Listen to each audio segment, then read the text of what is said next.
Fala, jovem investidor, seja bem-vindo ao meu canal. Hoje iremos comentar sobre o resultado trimestral da Irani do segundo trimestre.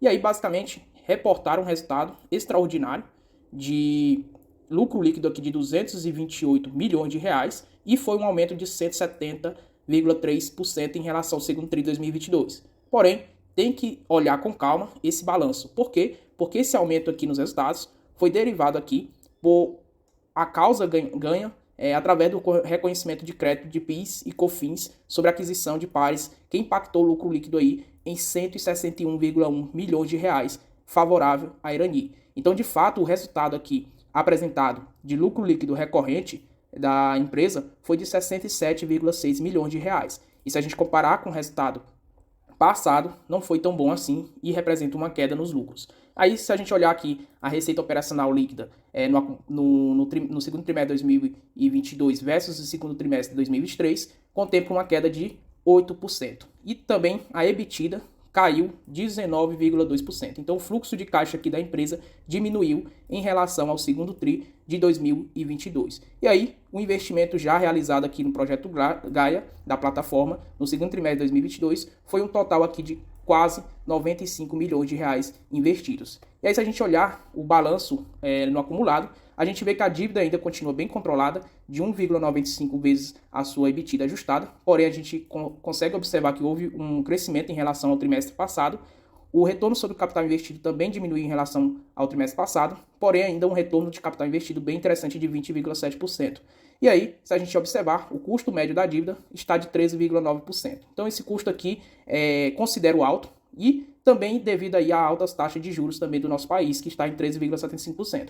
Mas a expectativa é de queda na taxa de juros e, consequentemente, esse custo médio da dívida da Irani também tende a diminuir. Então, uma forte taxa de juros aqui, média da dívida líquida da Irani, porém, eu vejo aqui com um cenário otimista na frente. Aí, se a gente observar, em relação, por causa desse fato não recorrente, que contemplou a Irani com 161 milhões de reais no seu lucro líquido, a gente vê que foi um acréscimo aqui de quase 38% em relação a 2022. Porém, se a gente tirar esses 161 milhões de reais, a gente vai ver que o resultado não é tão bom assim. Então, a receita operacional líquida caiu 1,9%, então praticamente está estagnada a receita em relação aí no acumulado. A EBITDA da empresa tem aqui uma queda de quase 10%, então isso mostra aqui que o fluxo de caixa da empresa vem despencando. E aí a gente vai entender por que essas quedas. Aí, se a gente observar a receita líquida da empresa, teve uma leve queda, tanto em relação ao primeiro trimestre de 2023 versus o segundo trimestre de 2022, com 3,1% de queda, quanto em relação ao segundo trimestre de 2022, que teve aqui uma queda de 8%. Se a gente observar a EBITDA também, ela teve uma queda tanto em relação ao primeiro trimestre de 2023, quanto em relação ao segundo trimestre de 2022, que é uma queda de 19,2% em relação ao segundo tri de 2022 versus o segundo tri de 2023. E se a gente olharmos aqui o lucro líquido da empresa, ela caiu 20,1% em relação ao segundo tri de 2022 versus o segundo tri de 2023, que reportou 67,6 milhões de reais, e lá atrás reportou, no ano passado, 84,6 milhões de reais. E aí esse fato não recorrente, que contemplou o caixa aqui líquido da empresa em 161,1 milhões de reais, fez com que houvesse aqui essa alta de 170,3%. Mas se a gente eliminarmos isso, a gente observa que, de fato, o lucro líquido recorrente foi uma queda de 20,1%. Então é por isso que é muito importante sempre observar o lucro recorrente da empresa. E aí entender o porquê que esses resultados caíram, a gente vê que no segmento de embalagem sustentável, ou seja, papel ondulado, teve aí uma redução do volume de vendas por toneladas de 3,3% em relação ao segundo trimestre de 2022, que a gente consegue observar aqui embaixo, justamente o volume de toneladas aqui negociadas, tanto caiu em relação ao primeiro tri de 2023 versus o segundo tri de 2022 e também o segundo tri de 2023 caiu em relação ao segundo tri de 2022. Porém, se a gente comparar em relação ao primeiro tri de 2023, houve um aumento aqui de 1,4%. Então, pelo menos uma notícia aí boa em relação ao segmento de embalagens sustentáveis em relação ao trimestre passado. Porém, a gente observa que ainda no segmento de papel ondulado, a gente vai observar que também houve uma redução de 1,2% em relação ao segundo trimestre de 2022. Então, o preço médio aqui de embalagens de papel ondulado caiu 1,2% em relação ao segundo trimestre de 2022. E também caiu o preço em relação ao primeiro trimestre de 2023 versus segundo trimestre de 2023. Então, de fato, tem que ter estômago para aguentar essas oscilações de preços nas commodities e, basicamente, isso é ocasionado aí por pressão de redução de preços em um cenário competitivo. Então, tem muitas empresas expostas nesse segmento, consequentemente, pressiona o preço do papel, que está em alta, a cair. Por quê? Porque você precisa ter um preço competitivo no mercado. Se você não tiver um preço competitivo no mercado, consequentemente, você vai perder market share, você vai perder margem de clientes, e aí você não vai conseguir ter competitividade no mercado com preço acessível e vai ter prejuízos operacionais. Nesse caso, eles tiveram que reduzir aqui os preços para conseguir manter um preço competitivo e esse preço foi pressionado à queda justamente pela essa competição no mercado, no segmento. E aí, se a gente pegar em relação ao papel, tanto rígido quanto flexível, a gente vê que as vendas totais caiu 10,6% em relação ao segundo TRI 2022 versus segundo TRI 2023. E se pegarmos em relação ao primeiro TRI 2023, observamos uma queda de 1,5%. Então, de fato, os resultados, tanto em volume de vendas nos três segmentos, caíram bastante, tanto em papel ondulado, quanto também em papel flexível e rígido. E aí, se a gente observar o preço médio dos flexíveis, aumentou 11,3% em relação ao segundo TRI 2022 versus segundo TRI 2023, porém, a gente vê que o preço médio aqui dos rígidos caiu 3,7%, e se a gente observar no acumulado na venda total, foi um decréscimo aqui de 10,6%, o que impacta aqui seus resultados operacionais. Em relação também ao preço aqui, essas quedas de preços, e observar o que aconteceu também na evolução de preços Amparas, a gente vê que seguiu essa mesma queda, de em média aqui 15%. Então, tanto a Ironi quanto a Amparas de papel, a gente vê que na média todo o segmento do mercado teve uma queda de 15%. Então, está em linha aqui justamente por essa pressão de preço que tende a cair justamente pela competitividade, e aí você tem um produto que você praticamente não consegue controlar os preços deles. O que controla o preço do seu produto é justamente a tendência de mercado. Se a tendência do mercado for subir, ou seja, pressiona os preços a subir, a empresa se beneficia com a elevação dos preços dos produtos. Porém, se vier ao contrário, e aí o mercado pressiona a queda nos seus preços, justamente por a demanda ser pouca, aí faz com que a oferta seja maior do que a demanda, consequentemente pressionando os preços a cair, e aí a Irani tem que baixar os preços para manter um preço competitivo, e isso vai impactar os seus resultados operacionais. Então, quem investe em empresas assim, de commodities, tem que ter estômago para aguentar essas oscilações. E no segmento de papelão, pelo menos, é uma oscilação mais tranquilas, entre aspas, para você aguentar do que em comparação a outros segmentos, como por exemplo celulose. Aí, se a gente observar em relação a resinas sustentáveis, também teve uma queda de 15,2% em relação ao segundo TRI 2022, e se pegarmos em relação ao primeiro TRI 2023 versus segundo TRI 2023, acumula uma queda aí de quase 10%. Mesmo sendo a sua menor receita aqui em resinas, a gente vê que os três segmentos foram impactados negativamente no segundo TRI, tanto na exposição de papel ondulado, quanto também na exposição de papel flexível e rígido, tanto também em resinas. Então, todos os três segmentos aqui foram impactados negativamente e, consequentemente, fez com que houvesse aí quedas nos resultados da Irani. E aí, se a gente pegar esse endividamento da empresa, chegou então aos patamares de 1,95 vezes a sua EBITDA. Então, dívida líquida sobre EBITDA está em 1,95 vezes. Ou seja, em menos de 2 anos a empresa consegue honrar toda a sua dívida. E aí, como comentado anteriormente, essa taxa de juros para mim está muito alta, a taxa de juros médios aqui da dívida da empresa, porém a expectativa é um cenário bem melhor, justamente porque a nossa taxa de juros está alta e a expectativa do mercado é que ela comece a cair. E essa dívida também ela tem em curto prazo apenas 14%, então a bronca mesmo está no longo prazo em 86% da dívida. Então tranquilo, porque a taxa de juros tem expectativa de queda, além disso representa apenas 1,95 vezes o fluxo de caixa da empresa, então em menos de 2 anos ela consegue honrar suas dívidas, e aí isso não impacta tão negativamente assim a empresa. E além disso, esse cenário de passar de 1,51 vezes a dívida líquida sobre a EBITDA para 1,95 vezes é justamente no investimento aqui na plataforma Gaia, que vai trazer muito mais retorno para a empresa.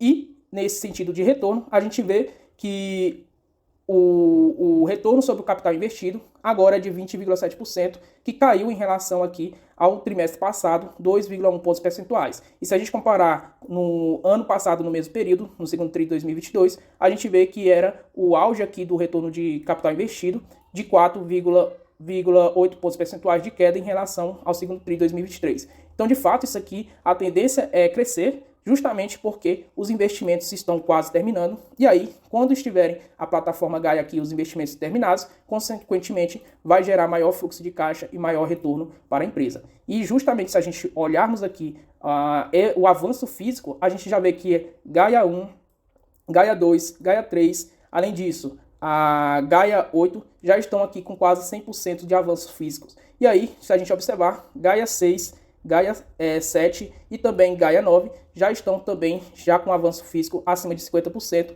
Isso já faz com que haja início das operações e, consequentemente, vai dando aqui mais eficiência para a empresa. E aí, quando toda a plataforma Gaia desse projeto estiver concluída, vai gerar valor para a empresa. A empresa não vai investir mais de R$1 bilhão à toa. E aí também a empresa reconhecendo que as ações da sua companhia está barata, eles então aprovaram em 18 de agosto de 2022, deram início aqui então a uma recompra de ações com um total de 9,8 milhões de ações ordinárias para serem recompradas. E isso representa aqui 10% do total de ações da empresa. Então estamos falando aqui de uma geração de valor para o acionista de 10%. Então, mesmo sem distribuir dividendos, só com a política de recompra de ações, a empresa já retorna aqui para o acionista 10% de retorno no seu investimento. Então, de fato, aqui a empresa contempla uma geração de valor para o seu sócio. Em relação à distribuição de dividendos, eles já distribuíram nos últimos 12 meses quase 75 centavos, um total aí de 181,9 milhões de reais distribuídos por seus sócios, o que representa aqui um dividendo yield de 11,2%. Mas calma que eles fizeram esse cálculo aqui, levando em consideração 30 de 6 de 2022, ou seja, ano passado, onde as cotações aqui eram de R$ 6,67. E aí, como a gente vai observar agora, as cotações atuais da empresa é de R$ 10,19. E aí, fazendo conta de padeiros, a gente vai aqui tentar observar quanto a empresa pode distribuir no ano de 2023 para o seu acionista.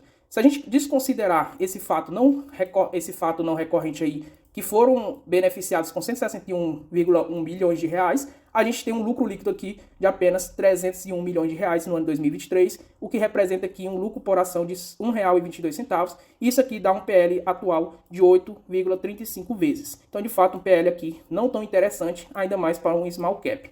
Aí, se a gente pegar, considerando então esses 161 milhões de reais, que é o resultado que deve ser apresentado no ano 2023, total é de próximo disso aqui de 462 milhões de reais. Lembrando que tem 161 milhões de reais aqui não recorrente. Então, quando vocês observarem o resultado final da Irani no ano 2023, tem que levar em consideração esse resultado não recorrente que houve nesse segundo trimestre de 2023. Perfeito. Isso representa aqui um lucro líquido por ação de R$ 1,87, o que representa, então, nessas cotações atuais, um PL de 5,44 vezes. Ou seja, em menos de 6 anos você consegue reaver todo o seu capital investido. Mas lembrando que isso, considerando aqui 161 milhões não recorrente. Ou seja, esse cenário aqui não irá se repetir nos próximos anos. E o que é esperado é que esse cenário aqui, então, se repita nos próximos anos, levando em consideração a estagnação dos lucros, você, então, consegue reaver todo o seu capital investido através aqui de menos de 9 anos. Mas a expectativa é que o lucro aumente ano após ano, ainda mais quando sua plataforma Gaia estiver toda concluída.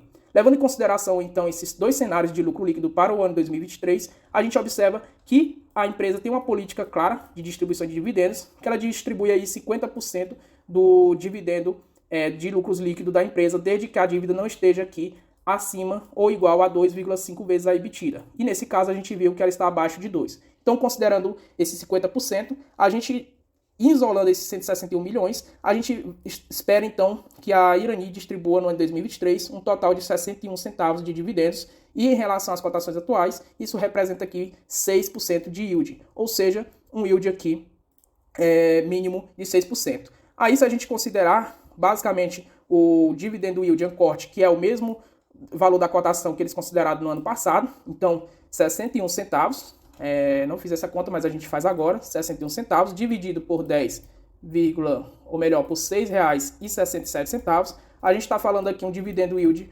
uncorte para quem adquiriu essas ações a esses preços de R$ 6,67, de 9,14%. Então aqui 9,14% de dividendo yield uncorte para quem adquiriu as ações a esses preços lá em junho de 2022. Perfeito. E aí, se a gente observar em relação a, considerando aqui, então, 161 milhões de reais não recorrentes no ano de 2023, e eles considerarem a distribuição total desse valor, ou seja, teve um fato não recorrente de 161 milhões de reais, e aí eles resolvem, então, distribuir todo esse dinheiro para os seus sócios. Então, estamos falando aqui de um cenário em que eles irão pegar esse valor e distribuir para os seus sócios, então será uns 65 centavos aqui por ação. E aí, somando mais esses 61 centavos, estamos falando de R$ 1,26 aqui para serem distribuídos, caso eles decidam isso. E eles devem decidir isso lá já para o próximo trimestre, o terceiro tri de 2023. Isso então vai representar um dividendo yield aqui de 12,36% no ano de 2023, levando essas cotações de R$ 10,19. E em relação ao dividendo yield uncorte, lá atrás de R$ 6,67, estamos falando aqui de 18,9% de retorno apenas no ano de 2023. E aí, pessoal, caso você tenha interesse em saber mais como investir, como se reeducar financeiramente, convido você então a estar conhecendo esse e-book que lancei recentemente. E aí, o link vai estar na descrição desse vídeo para você ter acesso e adquirir o seu. Então, um e-book de 4 capítulos que vai abordar tanto em relação à educação financeira quanto a minha metodologia de investimento, abordando os 5 pilares essenciais dessa metodologia. E caso você tenha interesse, é só clicar no link que você será direcionado diretamente para a loja. Espero que vocês tenham gostado do vídeo, se inscreva no canal, deixe aquele like e até a próxima.